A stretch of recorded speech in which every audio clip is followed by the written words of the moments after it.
Hey everybody, welcome to Picking a Daisy.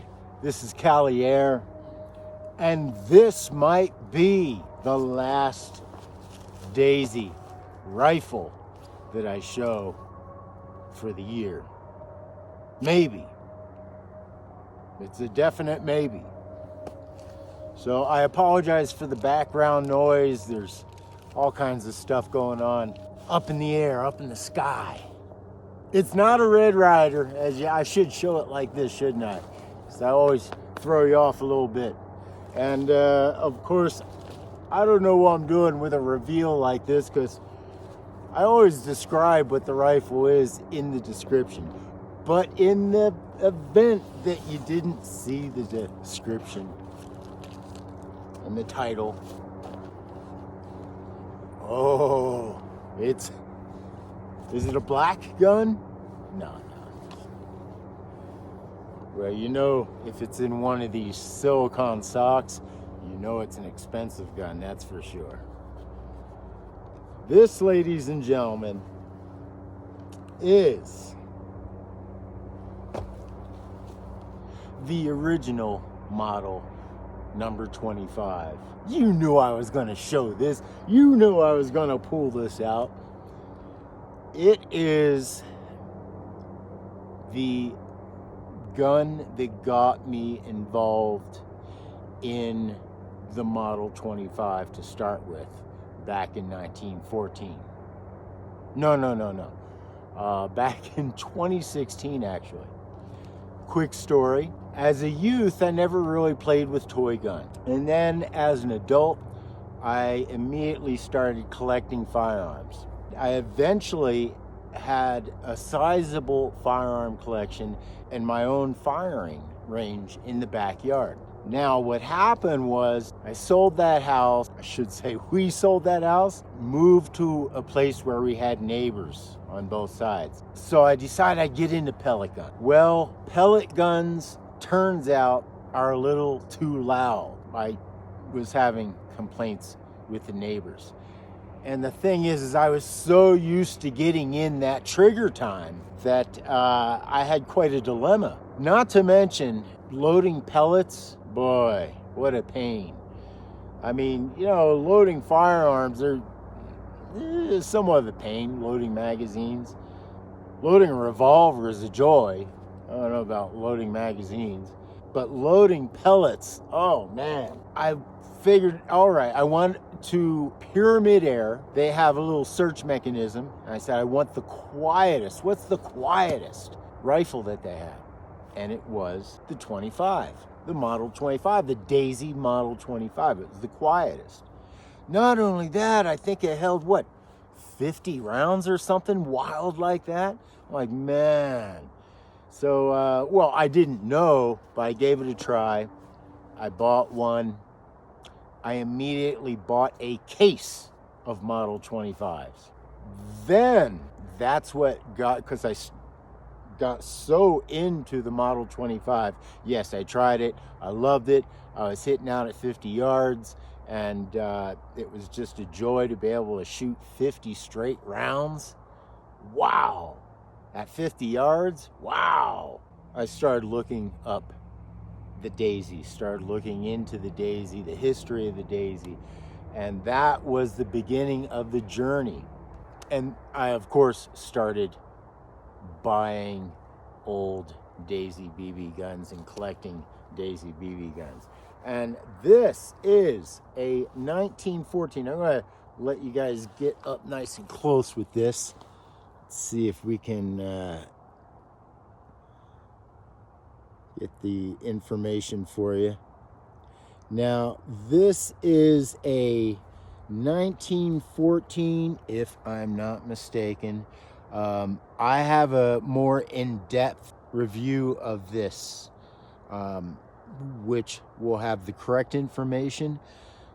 This will be somewhere at least 1914, between 1914 and 1917. I know you guys wanted to see that, right? Some of you Daisy guys.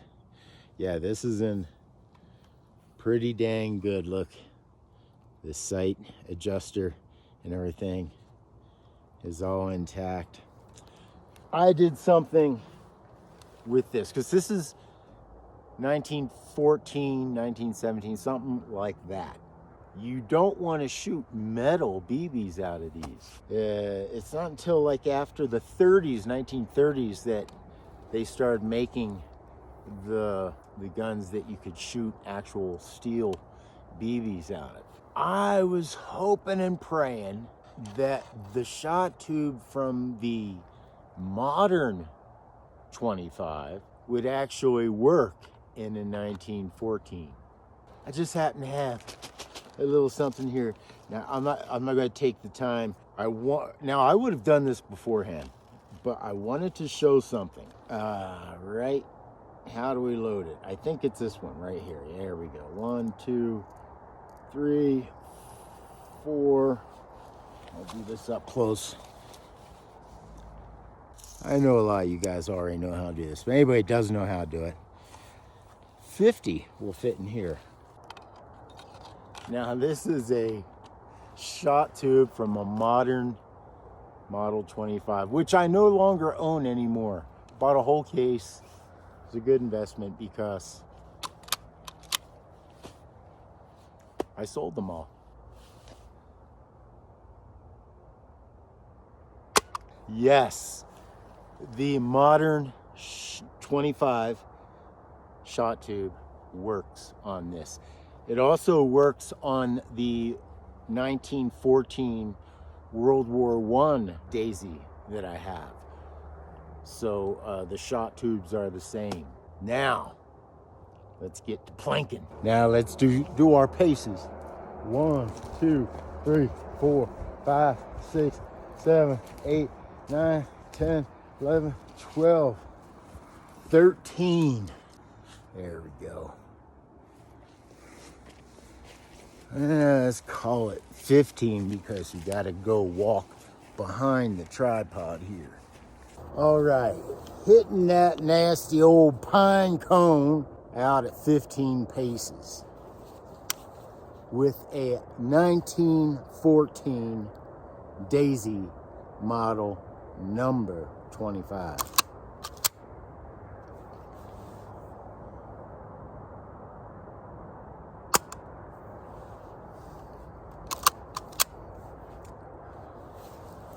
Shooting kind of weak.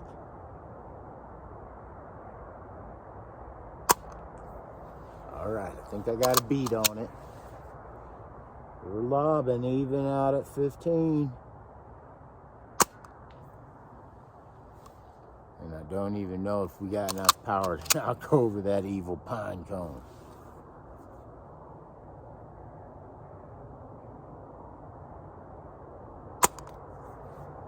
I hit it, but it didn't knock it over.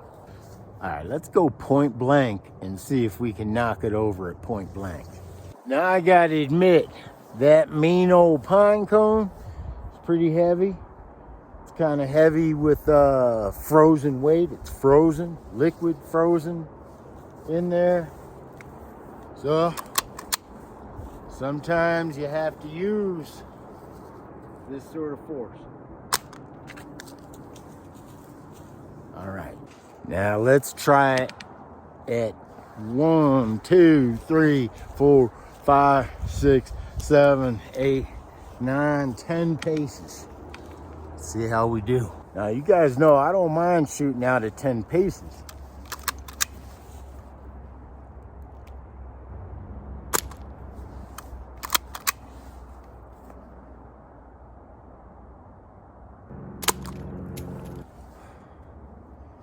The Daisy model number 25 from 1914 or so.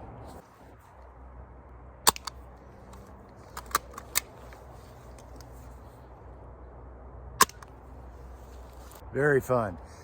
These definitely don't air fire, you know what I mean?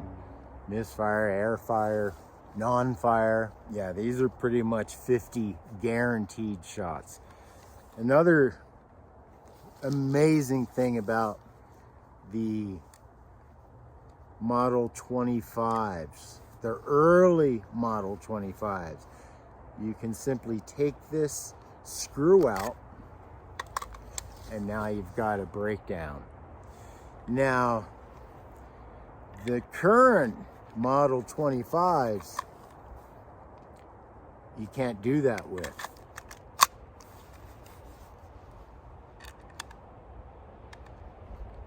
Unless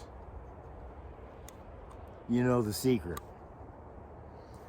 And the secret is, they don't exist, of course, on the older guns, but there is a tiny little screw. And all you have to do is undo that screw, and then it will allow you to take your modern 25 apart. Remember, that was brought to you by CaliAir, a pick and a daisy.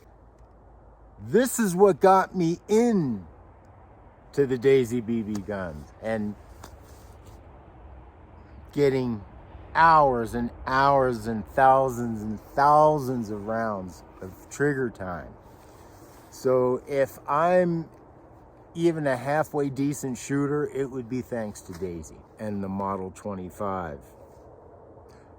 And the daisies that I discovered after this. Because one of the things I don't like about the Model 25, you know, you get 50 and then you start getting greedy.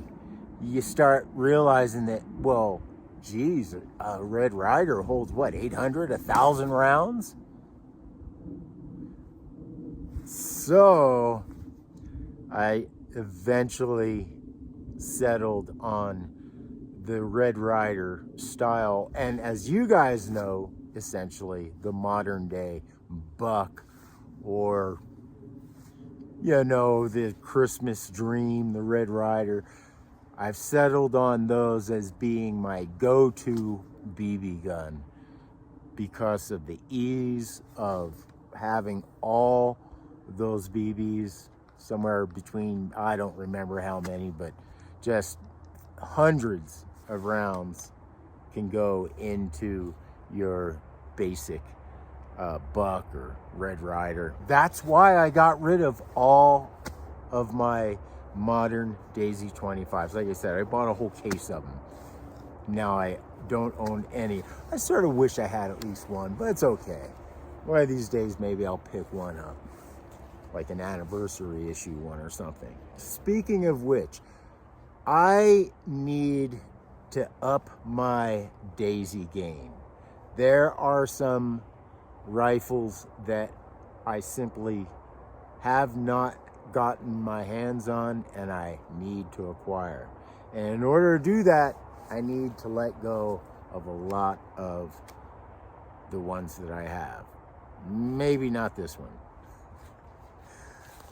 So I will be posting and making available a sizable portion of my collection in efforts that I can get these other guns. What guns are they? I have a Chicago, the very first Daisy, right? The wooden Daisy. But it's not in functioning order. So I would like to get a functioning Chicago, 1988. I would also like to get my hands on the bayonet, the original bayonet for my World War I 1914 that was put out. The wire gun, of course. Of course, that's kind of low on the must-haves, but still on the must-haves. There's, of course, the original Daisy double barrel. Not gotten my hands on that. Not interested in the later one. Okay, there's probably more than a few. But in order for me to get those, I kind of got to get rid of a lot of what I have. So stay tuned. I'm going to be showing my pistols soon. I'm going to have a lot of fun with those because that's really fun, close range kind of a thing.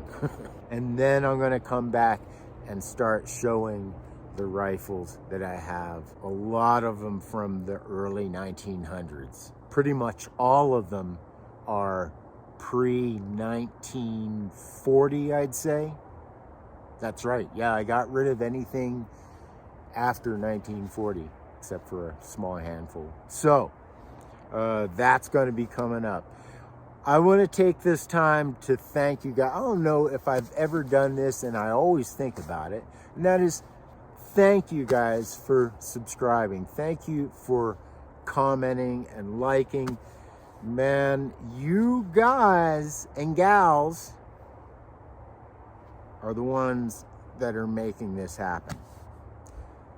When I originally started this channel, it was a channel that I had started with my ex-fiance's kids. And upon our separation, it was kind of hard for me to come back to do this. But then there were you guys that just kept coming, kept commenting, kept making such wonderful comments and having such wonderful discussions that, you know, I didn't want to be left out. It really is you guys that have made this channel happen, and even more importantly, is making this channel continue on into 2024, baby. All right, I will see you the next video. Let me know what you'd like to see, just in case this is not the last rifle that I show. Just in case, let me know what you'd like to see. And you know what to do. Keep on shooting. Oh, dang, by the way, I have more than a few YouTube channels and web pages. I'm kind of a geek like that. A geezer geek. Check out, if you'd like, my outdoor adventure channel, Zeker's Caravan, at Zeker's Caravan on YouTube. And then I also have another YouTube channel. That's what these are, YouTube channels. I also have another YouTube channel, which is about martial arts. So if you're into self-defense, that sort of thing, go check out at CFUZ. I'll leave the links down in the description below. I'll see you next video. Freeze, pine cone! Man, I had at least a few nickel-plated, custom nickel-plated model number 25s. Early, you know, early 1900 model number 25s. Nickel-plated. I can't find them anywhere. I don't think I sold them. Maybe I did. I do remember that I had a bunch of 25s, because that's initially what I was collecting, only model 25s. So I think what might have happened was I had to decide what model 25 I was going to keep.